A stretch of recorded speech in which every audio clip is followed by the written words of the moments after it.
Sonic 2 is a work of art. What's up, guys? What up here? And yeah, basically, this movie was freaking fantastic. It was exactly the fun time I needed, especially after watching a certain film about a vampire that will not be named, but you know what I'm talking about. I obviously adored Sonic 2. I mean, it's in the title of the video for Eggman's sake. It might just be my favorite film of the year already so far, if I'm being honest. And to think this wouldn't be possible if we didn't bully Paramount into changing Sonic's design. So good on us. Put that thing back where it came from! So in order to explain what makes this movie so good, and without wasting too much time, let's just spin dash our way into it. Like that pun I did?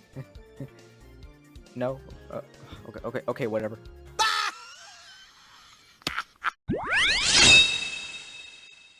If you've seen the first movie, then you already know who most of the main cast of this movie is. In case you don't, watch the first movie then. I'm not gonna explain it to you. You're a fraud, Spider-Man! So, all the main characters from the first movie return here. Sonic, the blue blur himself, who is basically acting as Batman now. Blue Justice, trademark pending. Oh, sorry, Blue Justice, who's Batman anyway. I'm gonna put some dirt in your eye. Sonic was great in this film. They not only did a good job with adapting how quippy and jokey Sonic is, like in the games, they did a good job of adapting his more compassionate and caring side, and I commend them a lot for doing that. Since people can forget, Sonic does have that side to him.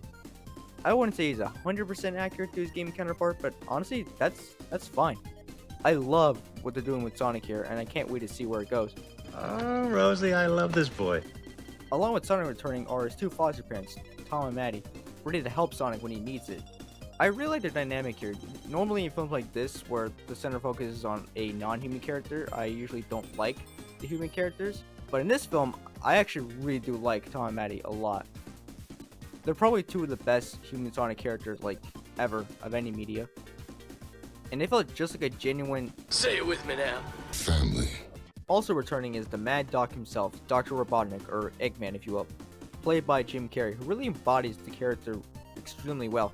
It's clear he was the perfect casting choice for old body with nose hair, and I'm glad he got to be as over the top as ever. I love how much you can tell Jim Carrey just genuinely loves playing Eggman. Also, there's this scene where he's flossing and it came just so out of nowhere that I bursted out laughing in the theater. Now, on to the two new characters. Miles Tails Prowler, Sonic's new best buddy, and Knuckles. And unlike Sonic, he don't chuckle, he'd rather flex his muscles. Tails was characterized perfectly here, starting off as more afraid and reluctant to join Sonic on his adventure, but he eventually developed to be a much more brave character and able to hold his own. It's really nice to see Tails like this again, especially after seeing stuff like this. Sonic, help me! Shut up, damn! Knuckles is also done pretty perfectly here too. They made him actually really cool again after getting turned into something of a goofball in the games. He had a ton of solid moments. It might have been the best part of the film overall. I also love the parts where he seems confused by Earth things like texting or baseball. Reminds me a lot of Drax in the Guardians films. So the main story overall is basically Sonic's been living with his foster parents for a few years now and wants to be more of a hero. Tom tells him that he should just focus on being a kid and not destroy city blocks trying to take out bad guys.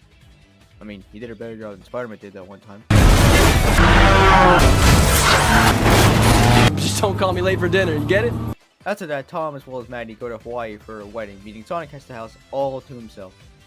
While home alone, Eggman makes his return to Earth and breaks into Sonic's home with his new best friend, Knuckles, who he's actually just using to both kill Sonic and get the Master Emerald to achieve unlimited power.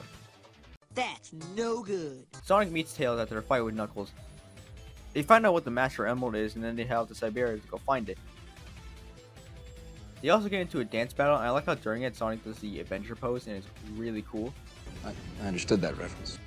There's also some pretty wholesome moments between Sonic and Tails, where they learn more about each other and become much better friends. It's really nice, it's really cute. Later, they go to the mountains, where a huge fight between Sonic and Knuckles happens, followed by a nice homage to Ice Cap Zone from Sonic 3.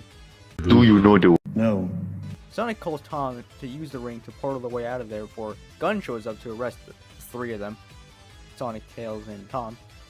Manny rescues them, and then, oh yeah, I forgot, the wedding stuff. I guess I should talk about that, huh? Alright, I'll be honest. I don't hate the wedding subplot. There are some nice, funny moments here and there, but it just doesn't really fit well into this movie. It feels pretty out of place, especially in a movie called Sonic the Hedgehog 2. They go to the fortress where the Master Emerald is, and there's another really cool fight between Sonic and Knuckles.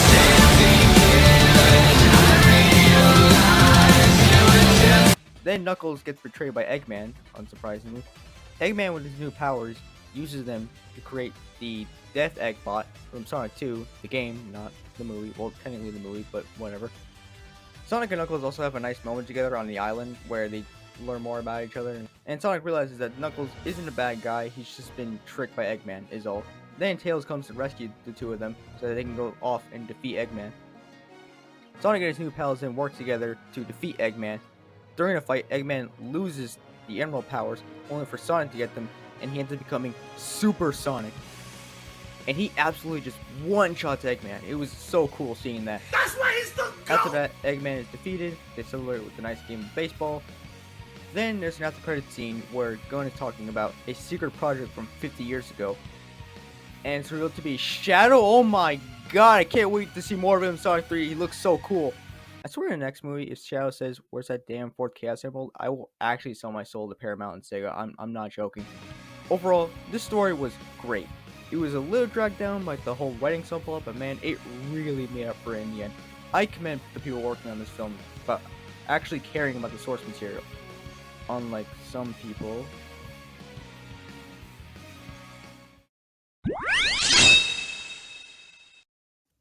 I talked a bit about the action already, but I gotta say, all the fights in this movie were so good and were just overall so epic. It reminded me a lot of the opening scenes in both 06 and Unleashed. And I love both those opening scenes, so it's a plus in my book. I also love how bright and colorful this movie is, especially during those fight scenes. The characters just really pop out. My favorite fight scene has, without a doubt, got to be the final fight between Super Sonic and the Death Egg bot, as well as the final fight between Sonic and Knuckles before Knuckles gets betrayed, sadly. The CGI wasn't perfect, I'll admit, but I think it really shined during some scenes, especially when Sonic went super with the Chaos Emeralds. I think they did a really solid job here.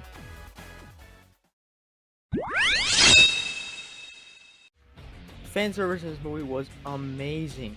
I was able to catch so many little Easter eggs, like how a helicopter in one shot said SA2 on it, or how Tails carried Sonic just like how he's in the games. I would like that they played at least one song from the games, even if it's just a cover. There's such a wide variety of songs they could have gone with, but hopefully they'll do something like that in the sequel. It's fine. Speaking of the sequel, there's so much they can do here, since they already confirmed that they won't be following the games 100%. And of course, like I mentioned earlier, the after credit scene had Shadow in it. I mean, makes sense. Why wouldn't they? So we already know it's going to be a straight up adventure adaptation in the next one. I still hope to introduce Metal Sonic at some point.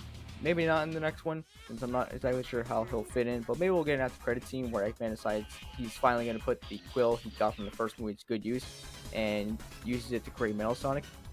Kind of hope it does happen so we can get this live action. You might know everything I'm going to do, but that's not going to help you, since I know everything you're going to do. Strange, isn't it? Yeah! No idea what will happen, but I'm excited for it. I can't wait to see more.